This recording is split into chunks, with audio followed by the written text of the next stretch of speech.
Hello hijabi girls, আসসালামু আলাইকুম। এই তো সামনে ঈদ চলে এলো আর ঈদ স্পেশাল হিজাব টিউটোরিয়ালের অনেক কমেন্ট পড়েছে, তাই আমি সেই কমেন্টগুলো রিপ্লাই দিচ্ছি।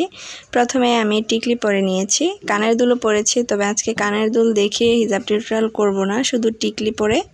তো টিকলি পরে নেওয়ার পর একটা পাশ একদম খাটো নিয়েছি, আরেকটা পাশ একদম লম্বা নিয়েছি। তো এরপর আমি টিকলিটাকে ফিক্সড করে ভালোভাবে এখানে একটা কোণ উঠিয়ে দিলাম হিজাবের। এরপর হিজাবের যে খাটো পার্টটা রয়েছে সেটাকে পিছনে পাঠিয়ে পিছন দিকটা কভারেজ দিয়ে নিয়েছি। এরপর হিজাবের যে লং পার্টটা রয়েছে সেটাকে আমি ঘুরিয়ে অপর পাশে নিয়ে চলে যাব এবং এইখানটা একটা পিন করে আটকে দিচ্ছি।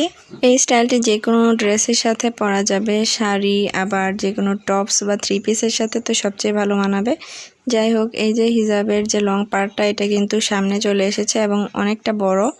তো এরপর এটাকে এইভাবে একটু ঘুরিয়ে ঘুরিয়ে মুচড়ে আমি মাথার উপর দিকে তুলে নিয়েছি এবং এইখানটায় আমি একটা পিন দিয়ে সেট করে দিচ্ছি। আর এই পাশে যে 3-4টার মতো লেয়ার হয়ে আছে এগুলো কিন্তু দেখতে অনেক সুন্দর লাগছে, তাই না? এখন আমি এইখানটায়ও পিন দিয়ে সেট করে দিব ভালোভাবে। এটাকে ধরে 3-4টার মতো লেয়ার হয়ে আছে, এটাকে যদি পিন দিয়ে না সেট করা হয় তাহলে এটা সামনের দিকে চলে আসবে এবং কপালটা ঢেকে যাবে।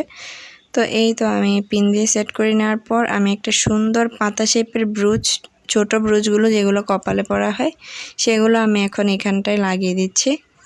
হিজাবটা কিন্তু অনেকক্ষণ সেট থাকবে এইভাবে করে, আর এটা খুবই আরামদায়ক একটা হিজাব, সামনে এবং পিছনে ফুল কভারেজ। এরপর আমি একটা ব্রুচ পরে নিচ্ছি, কুইন ব্রুচ।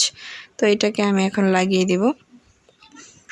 আমার ভিডিওগুলো তোমাদের কেমন লাগে অবশ্যই কমেন্টে জানিয়ে দিও, আর আমার ভিডিও কেমন কেমন হিজাব টিউটোরিয়াল চাও ভিডিওতে কমেন্ট করতে পারো, আমি সবার কমেন্টের রিপ্লাই দিব। এই ছিল আমার আজকের ফাইনাল লুক। ভালো লাগলে লাইক, কমেন্ট, শেয়ার করে দিও। পরবর্তী ভিডিও দেখার আমন্ত্রণ রইল। আল্লাহ হাফেজ।